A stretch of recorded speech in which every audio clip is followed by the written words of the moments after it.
दोस्तों इमेजिन करो एक गंदे धुएं से भरे अपार्टमेंट का सीन। अंधेरा कमरा, हर तरफ सिगरेट के बट्टे बिखरे पड़े हैं, फर्श पर कचरा और हवा में इतनी भारी तंबाकू का धुआं कि सांस लेना मुश्किल हो जाए। यहाँ रहती है हमारी हीरोइन यानी नेको, एक कैट गर्ल। कान ऊपर पूंछ पीछे, लेकिन उसकी आंखें थकी हुई, चेहरे पर वो सुबह सुबह की उदासी जो सिर्फ भारी निकोटीन एडिक्शन वाले लोग ही समझ सकते हैं। और ये एनीमे इतना ज्यादा अजीब है कि इसको देखते हुए थोड़ा अनकंफर्टेबल फील हो सकता है, तो जरा अपनी ही जिम्मेदारी पर इसको देखना। स्टार्टिंग में हम एक लड़की यानी को देखते हैं जिसके सिर पर बिल्ली जैसे कान और एक पूंछ भी है। वो हमेशा सिगरेट में डूबी रहती है। इसकी लत बहुत ज्यादा खराब हो चुकी है सिगरेट पीने में। सुबह की पहली किरण के साथ वो सिगरेट के कस फूंक रही थी कि तभी इसका डब्बा जिसमें वो सिगरेट का डस्ट और बचा हुआ कचरा डाल रही थी वो उसके घर के लैंडलॉर्ड के सिर पर जा गिरता है, जो कि नीचे झाड़ू दे रहा था। ये देखकर यानी बहुत ज्यादा घबरा जाती है और घर के अंदर भाग जाती है, लेकिन गुस्से में लैंडलॉर्ड घर के अंदर घुस आता है तो वो क्या देखता है, यानी को टॉपलेस, क्योंकि वहाँ पर बहुत ज्यादा गर्मी हो गई थी ना, इसीलिए लड़की अपने कपड़े उतार रही थी। लैंडलॉर्ड उस पर चीखता है, उसकी नजरें यानी के शरीर पर अटकी रहती हैं और वो अपने कमरे में जाकर एक बढ़िया वाली मुट्ठी जिंदाबाद कर देता है।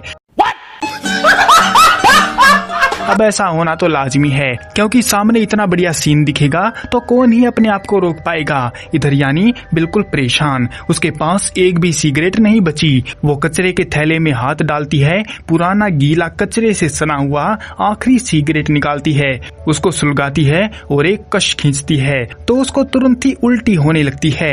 वो टॉयलेट की तरफ भागती है, लेकिन हालात इतने खराब हैं कि वो स्काउट करके एक्सप्लोसिव डायरिया वाली स्थिति में पहुंच जाती है। अब यानी थोड़ी संभलती है, टॉयलेट के बाहर निकलकर वो हाँप रही है। उसका चेहरा थोड़ा पीला पड़ गया है, लेकिन एडिक्शन इतना जबरदस्त है कि वो फिर से सिगरेट की तलाश में लग जाती है, लेकिन उसके पास सिगरेट नहीं बची थी, इसलिए वो एक नया सिगरेट का पैकेट खरीद कर ले आती है और एक ही साथ में कई सारी सिगरेट फूंक डालती है।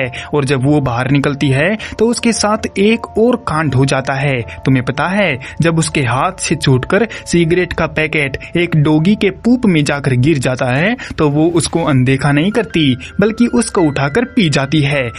बंद करो हाथ जोड़ के। यानी अपने काम पर जाती है। वहाँ पर उसका बॉस लेक्चर झाड़ रहा था, लेकिन इन सब से उसको कोई मतलब नहीं है, उसको तो सिगरेट पीनी थी। लेकिन वो इन सब के बीच सिगरेट कैसे पी सकती थी? वो अपना काम करती रहती है और उसे काफी देर तक एक भी सिगरेट पीने का मौका नहीं मिलता। इसी वजह से वो बहुत ज्यादा परेशान हो जाती है और मौका ढूंढने लगती है, लेकिन बहुत देर तक भी उसको मौका नहीं मिलता। और जैसे ही मोटा मोटा काम खत्म होता है तो वो अपना चांस पाकर बाहर भाग जाती है और सिगरेट फिर से पीने लगती है। उसका बॉस ऐसा करते हुए उसको पकड़ लेता है और उसे जॉब से निकाल देता है। अब यानी दूसरी जॉब ढूंढने के लिए निकल जाती है और एक लेडी के घर पर साफ सफाई करने का काम देख लेती है, लेकिन वहाँ पर भी वो अपनी हरकतों से बाज नहीं आती और काम करते हुए सिगरेट पीती है और सिगरेट का कचरा उस लेडी के पोट में डाल देती है, जिससे वो लेडी गुस्सा हो जाती है और उसको लात मार के वहाँ से भगा देती है। यानी जिधर भी जॉब के लिए जाती है, सिगरेट की गंदी आदत की वजह से उसको वहाँ से निकाल दिया जाता है। वो कुछ पार्ट टाइम जॉब ट्राई करती है, कहीं कैफे में तो कहीं पर और, लेकिन हर जगह उसकी चेन स्मोकिंग की आदत घातक साबित होती है। ग्राहकों के सामने सिगरेट फूंकना, कपड़ों से धुआं निकालना, बॉस का गुस्सा, एक एक करके उसको सब जगह से निकाल दिया जाता है। अब उसके पास सिर्फ कुछ 100 येन ही बचे थे और मुश्किल से 5-6 सिगरेट। वो घर लौटती है, कमरे की तरफ देखती है, गंदगी का अंबार, वहाँ पर कचरा फैला हुआ है और सिगरेट के बट्टे। और अचानक उसके दिमाग में क्लीनिंग का विचार आता है, लेकिन ओवर थिंकिंग शुरू हो जाती है उसके दिमाग में कि वो कहाँ से शुरू करे, ये सारा कचरा ये सब वो कैसे करेगी। वो घबरा जाती है और फर्श पर बैठ जाती है।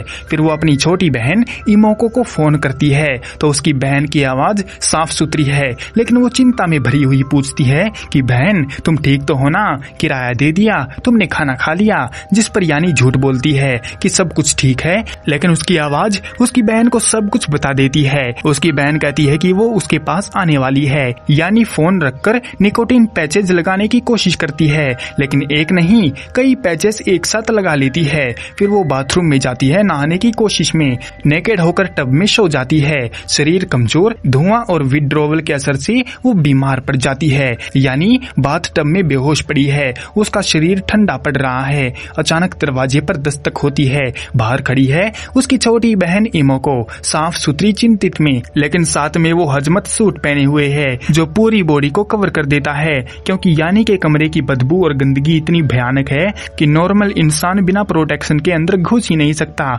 इमोको सूट पहनकर अंदर आती है, यानी को बाहर निकालती है, साफ करती है, दवाई देती है।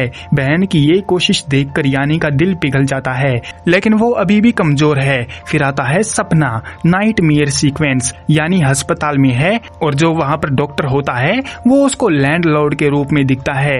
वो उसे रिपोर्ट दिखाता है कि तुम्हें टर्मिनल लंग कैंसर है। ये सुनकर यानी घबरा जाती है और वो रोने लगती है, लेकिन एडिक्शन इतना गहरा है कि वो सपने में भी वो डॉक्टर के सामने सिगरेट निकालकर वहाँ पर फूकने लगती है।